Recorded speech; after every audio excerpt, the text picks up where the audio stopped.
2 महीने का अरसा बीत चुका है, लेकिन अभी तक नजीब का पता नहीं लग पाया है। नजीब कहां है और नजीब के साथ क्या हुआ है, इसके बारे में अभी तक कोई जानकारी नहीं मिली है। आज हमारे साथ मौजूद है नजीब की मां, जिनसे हम बात करेंगे नजीब के बारे में। नजीब से आखिरी बार आपकी मुलाकात कब हुई थी? मुलाकात तो नजीब 13 तारीख को घर से आया था, 13 अक्टूबर को। तो 14 को क्रॉस की उनने, और 14 की रात में ये सब इंसिडेंट्स हुआ, उसके साथ मारपीट की गई। और 14 की रात में ही उसने मुझे फ़ोन किया था कि अम्मी मुझे सफदरजंग हॉस्पिटल लाया गया है, मेरे साथ 3 लड़कों ने मारपीट की है। उसके बाद मैं वहाँ से निकल पड़ी थी, और जब पहुँची हूँ 11 बजे आनंद विहार बस अड्डे, तब भी मेरी नजीब से बात हुई है। और नजीब ने मुझसे कहा कि अम्मी मैं रूम में ही हूँ, आ जाओ आप, मैं आपका वेट कर रहा हूँ। मैं 12:30 1 बजे के बीच पहुँची हूँ आनंद विहार से, वहाँ JNU। तब मैं पहुंची जब नजीब रूम में नहीं था। मैं नीचे सीढ़ी से चढ़ी ऊपर, तो नीचे ही एक चप्पल उसकी पड़ी हुई थी स्लीपर, और एक सीढ़ियों के बीच में पड़ी थी। तो मेरा बेटा उससे छोटा वाले साथ में था। मैंने कहा बेटा ये भाई की चप्पलें पड़ी हुई हैं। बोला अम्मी परेशान मत हो, चल देखते हैं नजीब भाई से, पूछते हैं क्या हुआ। जब मैं वहाँ पहुँची, मैंने देखा रूम का दरवाज़ा नॉक किया, खोला तो उसका पार्टनर बैठा हुआ था, नजीब वहाँ नहीं था। मैंने उससे पूछा नजीब कहाँ है मेरा नजीब? तो कहने लगा आंटी यहीं कहीं होगा, आ रहा होगा। मैंने कहा कहाँ गया? उसे पता है अम्मी आ रही हैं। कहने लगा हाँ मैं तो 11:30 बजे गया था, तो नजीब को यहीं छोड़ के गया था, मैं था नहीं, अभी आया हूँ मैं रूम में। मैं बैठी रही, उसने मुझे बातचीत होती रही इससे, यहीं कहीं होगा। 1 घंटा हो गया, नहीं आया, परेशान होने लगी। मैंने मेरे बेटे से कहा जा देख कर आओ, हमें ऑटो वाला बैक साइड से लाया, हो सकता है नजीब मेरा सामने इंतज़ार कर रहा हो। जब वो गया, देखा नहीं है नजीब, तो वापस आया, कहने लगा हमें कहीं नहीं मिलना है। तो मैं रोने लगी, तो और सारे लड़के इकट्ठे हो गए, ढूंढने लगे नजीब को। 3-4 बजे तक नजीब को ढूंढते रहे, नहीं मिला नजीब। फिर मैंने बच्चे बोले आप पूछ ले कैसी आप रिश्तेदार क्या तो नहीं है। फिर मैंने उनकी यहाँ पप्पी के यहाँ फ़ोन किया, पूछा नजीब वहाँ आया आपके यहाँ? कहने लगी नहीं, क्या हुआ नजीब को? आप कहाँ से बोल रही हो? मैंने क्या ऐसे हुआ था, मैं JNU आ गई हूँ। कहने लगे अच्छा क्या हुआ, हम लोग आ रहे हैं। मैंने कहा नहीं आ मत, नजीब यहीं कहीं होगा, आ जाएगा, परेशान मत हो। लेकिन नहीं, नजीब नहीं मिला। शाम तक 6 बज गए, 7 बज गए। फिर तो आपने कुछ दूसरे दोस्तों से बात करने की कोशिश करी?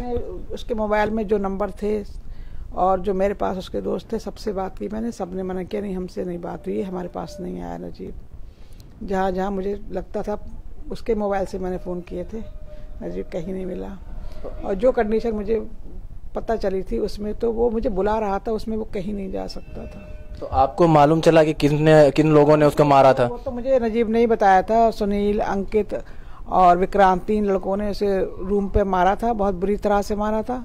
और उसकी नाक से मुंह से खून बह रहा था। उसकी गर्दन पे ये कड़ा इस तरह हाथ में लेके पूरा ऐसे कर करके उसकी गर्दन पे मारा था। वो काफ़ी हेल्दी है, तंदुरुस्त है, तो बहुत बुरी तरह मारा गया था उसे। और वो बहुत बुरी तरह सदमे में था। उसके बाद उसे 9-10 लड़कों ने मारा। उसके बाद बाथरूम में घुस के मारा, जब मुंह धुलाने लड़कों ने उसे ले गए थे अंदर। उसके बाद सीढ़ियों से घसीटते हुए नीचे तक ले गए मेरे बच्चे को। पूरी भीड़ ने मारा, भीड़ में 20-25 लोगों ने उसे मारा। उसके बाद भी उसका पेट नहीं भरा।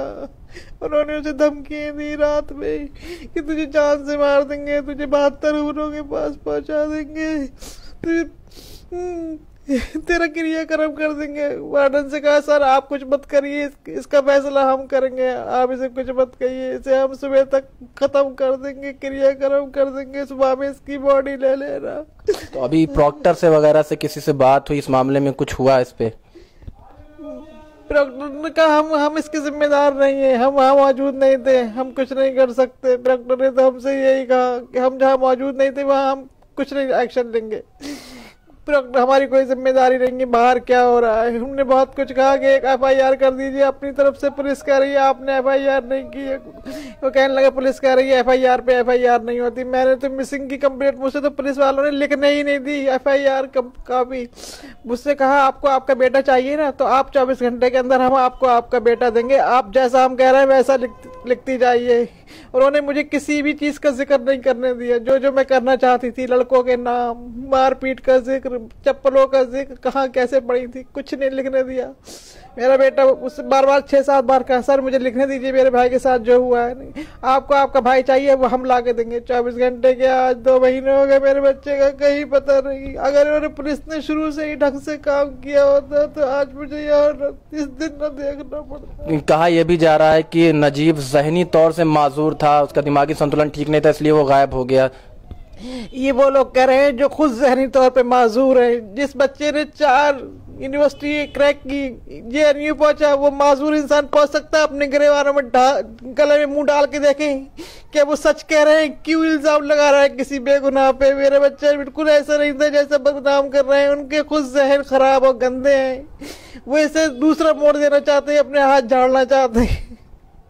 ऐसा कुछ नहीं है मेरे बच्चे को बदनाम करने के लिए। मैं तो कह रही हूँ उसे पहले लेकर तो आओ, फिर डॉक्टरों को दिखाना, वो एग्जामिन करेंगे वो कितना माजूर तुम हो, कितना माजूर वो है। पहले लाओ तो सही, उसे सामने से लेकर आओ।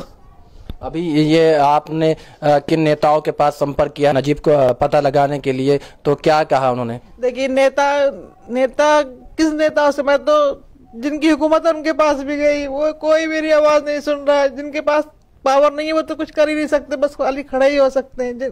मैं मुख्तार अब्बास नकवी के पास गई थी, उनसे ही मैंने बड़ी खुशामद की, बहुत अपनायत के लहजे में कहा प्लीज मेरी मदद कीजिए, मेरे बच्चा मुझे ला दीजिए। जो भी कुछ होगा मैं आपके ऑफिस में बैठ के यही फाइनल कर दूंगी, मुझे कुछ नहीं करना किसी के लिए। मेरा बेटा वापस दिलवा दीजिए मुझे, जैसा आप कहेंगे वैसी करूंगी, मुझे कोई कार्रवाई नहीं करना। तो मुख्तार अब्बास नकवी का क्या कहना था? मुख्तार अब्बास नकवी ने ये कहा कि मुझे पता चला उसके साथ बदमाशी हुई है, मारपीट हुई है, लेकिन अभी तक उनकी तरफ से भी कुछ नहीं हुआ, कुछ नहीं किया। और कहाँ जाऊँ, किसके पास जाऊँ? थक गई हूँ भागते भागते। मेरे बच्चे की खबर कोई नहीं है, 2 महीने हो गए। कहाँ है, किस साल में है, किसने बंद करके रखा है, क्या किया है, कुछ नहीं पता। तो अभी किससे मुलाकात करने का इरादा है? किसी से बात हुई है आपकी जिन्होंने ये दिलासा दिया हो कि हम नजीब का पता लगाएंगे? अभी मैं किसके पास जाऊंगी? मैं सबके पास हो चुकी हूँ, सिवाय मोदी के और राष्ट्रपति जी के। 2 ही लोग रह गए बस। अगर इन्हें कुछ करना है तो कर दे मेरे बच्चे के लिए। मैं बहुत थक गई हूँ, मेरा नजीब मुझे वापस ला दो। दिल्ली सरकार की तरफ से कोई आपको सांत्वना दी गई हो? दिल्ली सरकार की तरफ से कोई बात कही है आपके लिए? दिल्ली सरकार ने कहा कि हमारे हाथ में कुछ नहीं है, पुलिस हमारे पास नहीं है, हमारे पास होती तो हम आपके लिए कुछ करते। बाकी और कोई जरूरत हो तो बताइए। मतलब मुझे कोई जरूरत नहीं, मेरे बच्चे की जरूरत है बस। मेरा नजीब चाहिए, मेरी सबसे बड़ी दौलत वही है। मुझे कोई दौलत किसी से कुछ नहीं चाहिए, मेरा नजीब ला दो मुझे। पुलिस का क्या कहना है? पुलिस से आपने जब ये कंप्लेंट करी तो पुलिस ने क्या कहा और क्या जवाब था उनका? मैंने बताया ना, पुलिस ने कहा जैसा हम लिखाते हैं वैसा लिखो, 24 घंटे में ला देंगे, लेकिन कोई कार्रवाई नहीं, कुछ नहीं हुआ। पुलिस के सामने वार्डन ने कहा कि 150 लड़कों की भीड़ ने मारा है उसको, मेरे सामने मारा है, मुझे भी चोटें आई हैं। तो मैंने कहा भी पुलिस के सामने कि आप अगर पुलिस को थाने नहीं जा सकते थे, नहीं बुला सकते थे, 100 नंबर पे कॉल करके आपको मेरे बच्चे को प्रोटेक्शन देना चाहिए था, क्यों नहीं किया आपने? बोला मैं डर गया था, इतनी लोगों की भीड़ देख के मुझे घबराहट हो गई थी, मैं कुछ नहीं कर पाया। मुझसे खुद वार्डन ने कहा है, सुनील कुमार ने। तो अभी कैसे उम्मीदें हैं आपकी और क्या चाहती हैं? कहाँ का दरवाजा खटखटाएंगी अब? मैं नहीं जानती मुझे कहाँ जाना है, जो जहाँ ले जाता है चली जाती हूँ, बस मुझे मेरा बच्चा चाहिए।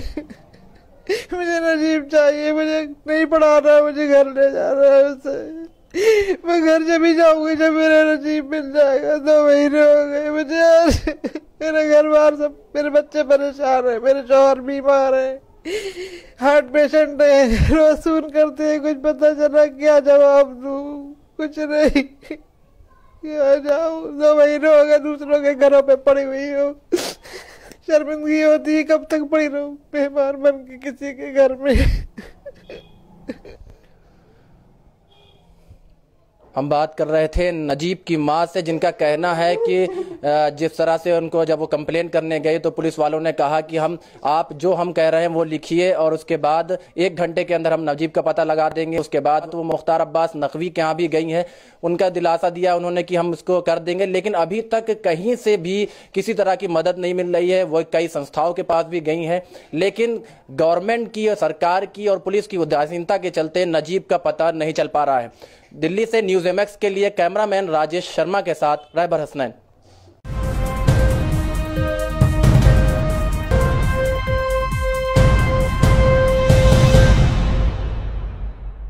महाराष्ट्र